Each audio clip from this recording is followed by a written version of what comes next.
नमस्कार। आज हम विज्ञान के एक प्रश्न फिर से लेकर के आए हैं।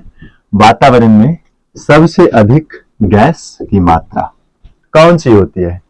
तो जैसा कि आप सभी आदमी को पता है, सबसे अधिक मात्रा में पाया जाने वाला गैस नाइट्रोजन होता है, जो कि हमारे वातावरण में 78% है।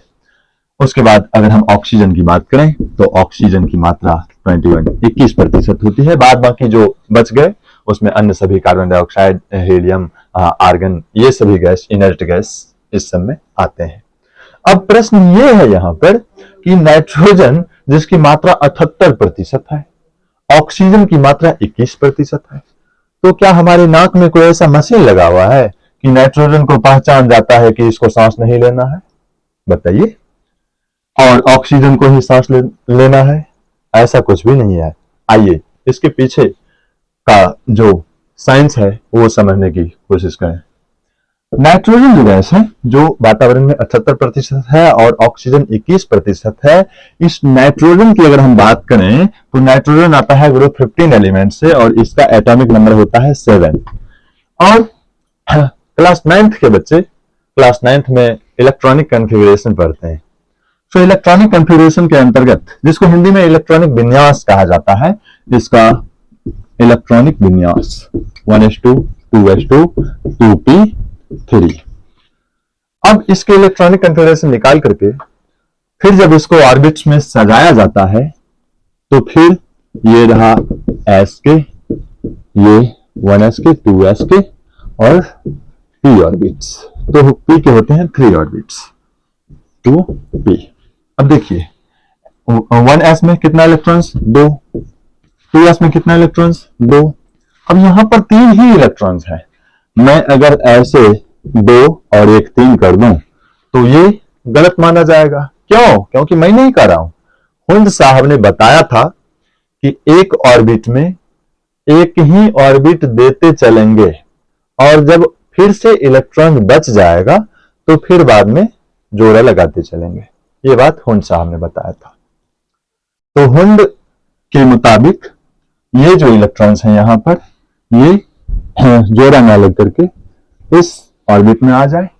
और इस प्रकार हम देख सकते हैं कि p के 3 ऑर्बिट थे और तीनों ऑर्बिट में एक एक इलेक्ट्रॉन्स आ गए हैं।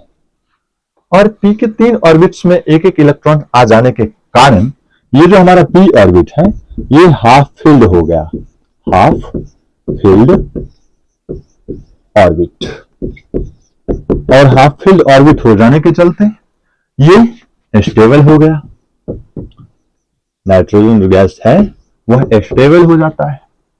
और केमिस्ट्री में कोई रिएक्शन होती है, हमारे रसायन विज्ञान में कोई जो रिएक्शन होती है वह क्यों होती है? कोई एलिमेंट्स रिएक्शन में भाग लेता है तो क्यों लेता है? इसलिए कि वह स्टेबल नहीं होता। अपना स्टेबिलिटी प्राप्त करने के लिए वो रिएक्शन में भाग लेता है। अब जरा देखिए, नाइट्रोजन जो है सो हाफ फिल्ड होने के चलते क्या है? स्टेबल। और ये स्टेबल है तो क्या रिएक्शन करेगा? नहीं। तो होता क्या है, हम जो सांस के रूप में ऑक्सीजन ही लेते हैं और नाइट्रोजन नहीं लेते हैं, ऐसी बातें नहीं है। हम सांस के रूप में नाइट्रोजन के साथ साथ ऑक्सीजन भी लेते हैं और नाइट्रोजन भी लेते हैं। लेकिन नाइट्रोजन गैस जब अंदर जाता है हमारे शरीर के अंदर, फिर क्या होता है? नाइट्रोजन गैस हमारे शरीर में जाने के बाद कहीं भी रिएक्शन नहीं करता है। 78 का 78% हमारे शरीर में प्रवेश भी करता है और 78 का 78% बाहर भी रिमूव हो जाता है, हमारे शरीर से निकल भी जाता है। अभी आपको बताया गया है नाइट्रोजन गैस किसी भी एलिमेंट्स के साथ, किसी भी एटम मॉलिक्यूल्स के साथ रिएक्शन नहीं करता है, हाफ फिल होने के चलते, जैसा कि हुंड साहब ने बताया था। तो रिएक्शन नहीं होने के कारण नाइट्रोजन गैस जो है सो हमारे शरीर में जाता है और पूरा पूरा रिटर्न आ जाता है। 78 का 78% बाहर चला आता है। अब वही बात कर ले हम ऑक्सीजन की, तो ऑक्सीजन जो है O2, ऑक्सीजन में क्या होता है? ऑक्सीजन गैस का, इसका अगर हम एटॉमिक नंबर की बात करें तो इसके एटॉमिक नंबर होते हैं 8। और इसका अगर हम इलेक्ट्रॉनिक कॉन्फ़िगरेशन देख लें, इसका इलेक्ट्रॉनिक कॉन्फ़िगरेशन 1s2 2s2 और 2p4।